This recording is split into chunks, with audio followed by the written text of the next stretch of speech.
പ്രണയം ഏറ്റവും പരിശുദ്ധമായ മനുഷ്യവികാരം. ഈ ജീവിത കാലയളവിൽ ഇണക്കങ്ങളും പിണക്കങ്ങളും പങ്കുവയ്ക്കാനും ജീവിതത്തിന് പുതുജീവൻ പകരാനും മനുഷ്യനെ പ്രേരിപ്പിക്കുന്ന മൃദുല വികാരം. ഈ നിഷ്കളങ്ക വികാരത്തിന് ആരാണ് ചോരക്കറയുടെ നിറം പകർന്നത്? എങ്ങനെയാണ് മരണത്തിന്റെ മാനം നൽകാൻ കഴിയുന്നത്?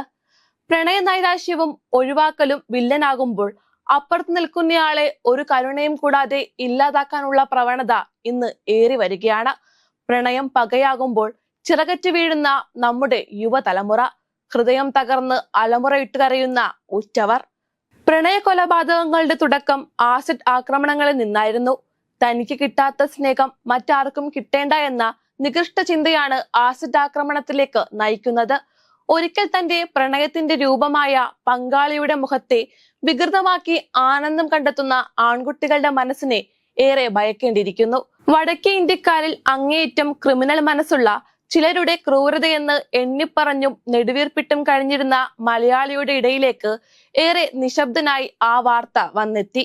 2017 ഫെബ്രുവരി 1 ഹരിപ്പാട് ചിങ്ങോലി സ്വദേശിനി ലക്ഷ്മിയുടെ കൊലപാതകം. അവിടെ തുടങ്ങി കേരളത്തിലെ പ്രണയ കൊലപാതകങ്ങൾ. പൂർവ്വ വിദ്യാർത്ഥിയായ ആദർശ് സ്വന്തം ശരീരത്തിൽ തീ കൊളുത്തിയ ശേഷം കെട്ടിപ്പിടിച്ചാണ് ലക്ഷ്മിയുടെ ശരീരത്തിലേക്ക് തീ പടർത്തിയത്. കോട്ടയം സ്കൂൾ ഓഫ് മെഡിക്കൽ എഡ്യൂക്കേഷനിൽ ഫിസിയോതെറാപ്പി വിദ്യാർത്ഥിയായിരുന്നു ലക്ഷ്മി. 2017 ജൂലൈ 17 കടമ്പനിട്ട സ്വദേശി ശാരികയെ ബന്ധുവായ സജിൻ വീട്ടിലെത്തി പെട്രോൾ ഒഴിച്ച് കത്തിച്ചു.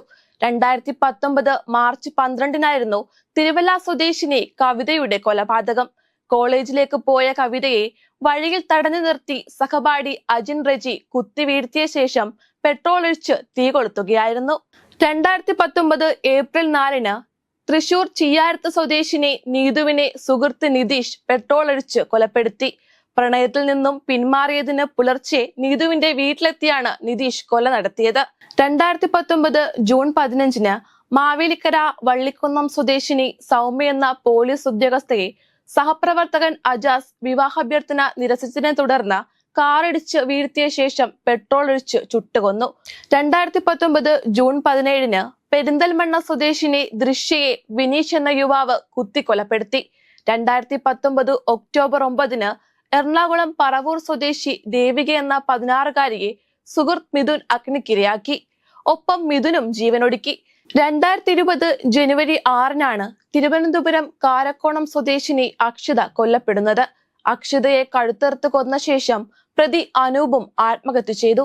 പ്രണയത്തിൽ നിന്നും അക്ഷിത പിന്മാറിയതാണ് പകയ്ക്ക് കാരണമായത്. 2020 ജനുവരി 8 കലൂർ സ്വദേശിനി ഇവ കൊല്ലപ്പെട്ടത്. സഫീർ ഷാ എന്ന സുഹൃത്ത് കാറിനുള്ളിൽ വെച്ചാണ് ഇവയെ കൊലപ്പെടുത്തിയത്. 2021 ഫെബ്രുവരി 19 കണ്ണൂർ സ്വദേശിനി രേഷ്മ പ്രണയപ്പകയ്ക്ക് ഇരയായി. 2021 ഫെബ്രുവരി 20 ഇടുക്കി പള്ളിവാസൽ സ്വദേശിനി രേഷ്മയും കൊല്ലപ്പെട്ടു. പിന്നാലെ പ്രതി അരുൺ ജീവനൊടുക്കി. 2021 സെപ്റ്റംബറിൽ പാലാ സെന്റ് തോമസ് കോളേജിലെ വിദ്യാർത്ഥിനിയായിരുന്ന നിദീനയെ ക്യാമ്പസിൽ വെച്ച് സഹപാഠിയായ അഭിഷേക് കഴുത്തറുത്ത് കൊലപ്പെടുത്തി. ആൺ സുഹൃത്തിനോട് നിദീന സംസാരിച്ചു എന്നതായിരുന്നു അഭിഷേകിനെ കൊലപാതകത്തിലേക്ക് നയിച്ചത്. 2021 ജൂലൈ 30 കണ്ണൂർ നാറത്ത് സ്വദേശിനി മാനസ എന്ന ഡെന്റൽ കോളേജ് വിദ്യാർത്ഥിനിയെ തലശ്ശേരി സ്വദേശി രഖിൽ വെടിവെച്ചു കൊന്നത് കേരളത്തെ നടുക്കി. കഴുത്തറുത്തും കത്തിച്ചുമുള്ള പ്രണയ കൊലപാതകങ്ങൾ ശീലമായി മാറിയ ഇടത്തേക്ക് ഒരു ഉത്തരേന്ത്യൻ മോഡൽ കൊലപാതകം കടന്നുവന്നത് ചർച്ചയായി. തുടർന്ന് രഖിലും സ്വയം വെടിയുതിർത്ത് മരണത്തിന് കീഴടങ്ങി. കണ്ണൂർ പാനൂരിൽ വിഷ്ണുപ്രിയ എന്ന പെൺകുട്ടിയും ജീവൻ ബലികൊടുക്കേണ്ടി വന്നു. പ്രണയത്തിൽ നിന്നും പിന്മാറിയതിനാണ് ശ്യാംജിത്ത് എന്ന പ്രതി കൃത്യം നിർവഹിച്ചത്. കേരളം കണ്ട മറ്റെല്ലാ കൊലപാതകങ്ങളും പ്രണയ നൈരാശ്യത്തിൽ നിന്നുണ്ടായ പകവീട്ടിലായിരുന്നുവെങ്കിൽ ഒഴിവാക്കലിന്റെ അവസാന തടവായിരുന്നു പാറശാലയിലെ ഷാരോണിന്റെ മരണം. ഒരു ക്രിമിനൽ പശ്ചാത്തലവും ചൂണ്ടിക്കാണിക്കാനില്ലാത്ത അഭ്യസ്ത വിദ്യയായ 22-കാരി വളരെ ആസൂത്രിതമായി തന്റെ കാമുകനെ കൊലപ്പെടുത്തി. കഴിഞ്ഞ 5 വർഷമായി പ്രണയ കൊലപാതകങ്ങൾ കണ്ട് മനം മടുത്തുപോയ കേരളത്തിന് ഇതുവരെ പരിചയമില്ലാത്തൊരു മരണമായി ഷാരോൺ കൊലപാതകം മാറി. ബന്ധങ്ങൾ അങ്ങേയറ്റം ടോക്സിക് ആകുന്നതിന്റെ ഞെട്ടിക്കുന്ന ഉദാഹരണമായിരുന്നു 2021 ഡിസംബർ 10 കോഴിക്കോട് തിക്കൊടിയിൽ കൃഷ്ണപ്രിയയുടെ മരണം.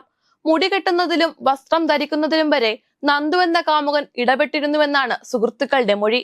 തുടർന്ന് ബന്ധത്തിൽ നിന്നും പിന്മാറാൻ ഒരുങ്ങിയതോടെയാണ് കൃഷ്ണപ്രിയയെ കൊന്നുകളയാൻ നന്ദു തീരുമാനിച്ചത്. ഒപ്പം നന്ദുവും സ്വയം തീ കൊളുത്തി. 2023 സെപ്റ്റംബർ 13 പെരുമ്പാവൂർ കുറുപ്പമ്പടിയിൽ 19-കാരിയായ നഴ്സിംഗ് വിദ്യാർത്ഥിനി അൽക്കയെ പ്രണയാഭ്യർത്ഥന തള്ളിയതിനെ തുടർന്ന് യുവാവ് ബേസിൽ വെട്ടിക്കൊലപ്പെടുത്തി. കടുത്തുരുത്തിയിൽ ആതിര എന്ന യുവതിയുടെ ആത്മഹത്യ മുമ്പ് പ്രണയിച്ചിരുന്ന അരുണിന്റെ സൈബർ അധിക്ഷേപത്തെ തുടർന്നാണ്. പിന്നീട് അരുൺ ആത്മഹത്യ ചെയ്തു.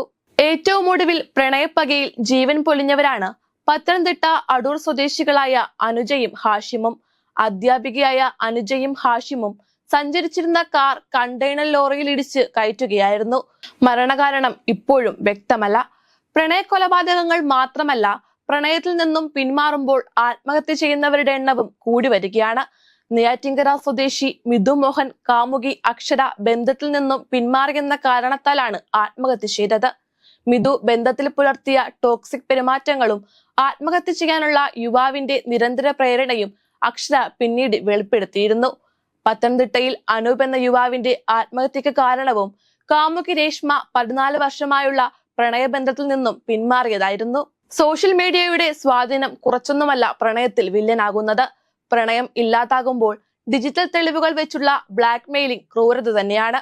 പിന്നീട് അവരുടെ ജീവിതത്തെ കശക്കിയെറിയാനുള്ള ശക്തി അവയ്ക്കുണ്ട്. താൻ അകപ്പെട്ടിരിക്കുന്നത് ഒരു ടോക്സിക് റിലേഷൻഷിപ്പിലാണെന്ന് തിരിച്ചറിഞ്ഞാൽ പോലും അതിൽ നിന്നും പിന്തിരിഞ്ഞു നടക്കാനുള്ള ആർജവം പലപ്പോഴും ഉണ്ടാകണമെന്നില്ല. പിന്നെ അത് പുറത്തു വരാതിരിക്കാൻ മറ്റേയാളെ ഇല്ലാതാക്കാനുള്ള വഴികൾ തേടലായി. അവനവന്റെ ജീവിതം സുരക്ഷിതമാക്കാനായി എന്തും ചെയ്യാൻ മടിയില്ലാത്ത ഒരു മനോനിലയിലേക്കാണ് എത്തപ്പെട്ടിരിക്കുന്നത്. പ്രണയ നൈരാശ്യത്തിൽ എല്ലാം എന്നേക്കുമായി അവസാനിപ്പിക്കാൻ വെമ്പുന്ന ഭ്രാന്തൻ കാമുക ഹൃദയം. വിശുദ്ധ പ്രണയവും വിരഹവേദനയും പഴങ്കഥകൾ മാത്രം. പ്രണയമുണ്ടാക്കുന്ന തീവ്ര വൈകാരികതയെ അതിജീവിക്കാൻ കാത്തുനിൽക്കാതെ ജീവനെടുത്തും ഒടുക്കിയും എരിഞ്ഞു തീരുന്ന കൗമാരം. എവിടെയാണ് നമുക്ക് പിഴയ്ക്കുന്നത്, കാലുകൾ ഇടറിപ്പോകുന്നത്? നോ എന്ന് കേട്ട് ശീലിച്ചിട്ടില്ലാത്ത ഒരു തലമുറയുടെ അസ്വസ്ഥമായ പ്രതികരണം മാത്രമായി ഇതിനെ കാണാനാകുമോ? കുട്ടികളെ അതിജീവനത്തിന് പ്രാപ്തരാക്കാതെ അമിതലാളനയിൽ രൂപപ്പെടുത്തിയെടുക്കുന്ന മാതാപിതാക്കൾക്കുള്ള തിരിച്ചടിയായി ഇതിനെ കണക്ക് കൂട്ടാമോ? ഇത്തരം 100 ചോദ്യങ്ങളുണ്ട് കേരളത്തിന്റെ വിവേചന ബുദ്ധിയിൽ. ഇല്ലായ്മകളുടെ അനുഭവജ്ഞാനം കുറഞ്ഞ ഒരു തലമുറയെ വളർത്തിയെടുത്ത് നാടിന് വെറുക്കപ്പെട്ടവരാക്കുന്നതിൽ നമുക്കൊന്നും ഒരു പങ്കുമില്ലെന്നാണോ? കത്തിച്ചും കത്തിമുനയിൽ കോർത്തും ഇല്ലാതാക്കുന്ന ജീവനോടൊപ്പം ഇരുട്ടിൽ വീണു പോകുന്ന കുടുംബങ്ങളെ കാണാതെ പോകുന്നതെന്താണ്? കുഞ്ഞുങ്ങളോടൊപ്പം വളർന്ന പ്രതീക്ഷയുടെ അവസാന തിരിയും ഊതിയണച്ച് അവരെ കൂടി കടുത്ത വിഷാദത്തിലേക്ക് തള്ളിയിടുന്നു. ചിലർ സ്വയം ഒരുക്കിയ ചിതയിലേക്ക്, മറ്റു ചിലർ തിരിച്ചു വരുമെന്ന് വിജയാഘോഷം മുഴക്കി ജയിലിലേക്ക്. നമ്മൾ ഒന്നാണെന്ന പതിവ് പ്രണയ സലാപം പറയാതെ രണ്ടും 2 വ്യക്തികളാണെന്ന് പറഞ്ഞു പഠിക്കാൻ കഴിയട്ടെ. പൊരുത്തപ്പെടാൻ കഴിയാത്ത ബന്ധം പുലർത്തുന്നത് ട്രോമ ബോണ്ടിംഗ് ആണെന്ന് തിരിച്ചറിയുക. പ്രണയ പരാജയങ്ങളെയും ഉൾക്കൊള്ളാനും അതിജീവിക്കാനും പഠിക്കണം. പ്രണയം അംഗീകരിക്കുന്നത് പോലെ തന്നെ നിരസിക്കാനുള്ള അവകാശം ഒരാൾക്കുണ്ടെന്ന് തിരിച്ചറിയണം. കാരണങ്ങളൊക്കെ തീർത്തും വ്യക്തി അധിഷ്ഠിതമായിരിക്കണം. ചിലപ്പോൾ പ്രണയത്തിലായി കുറെ കാലം കഴിഞ്ഞാവും ആ ബന്ധം വേണ്ടിയിരുന്നില്ലെന്ന് തിരിച്ചറിയുന്നത്. അത്തരം തിരിച്ചറിവുകളെ അംഗീകരിക്കാൻ പഠിക്കണം. നമ്മളോടൊപ്പം ജീവിച്ചു തീർക്കാനോ പ്രണയം പങ്കുവയ്ക്കാനോ വൈമുഖ്യം കാണിക്കുന്ന ഒരാളെ സ്വാർത്ഥതയുടെ പേരിൽ കെട്ടിയിടേണ്ട ആവശ്യമില്ല. ചോരക്കറ പുരളാതെ പരസ്പരം തുണയായി സ്വതന്ത്രരായ 2 വ്യക്തികളായി ഈ ആകാശത്തിന് കീഴിൽ മതിയാവോളം പ്രണയിക്കാനും പറ്റാതെയാവുമ്പോൾ കൈകൊടുത്ത് പിരിയാനും നമ്മുടെ യുവതലമുറ ഇനിയും പഠിക്കേണ്ടതുണ്ട്.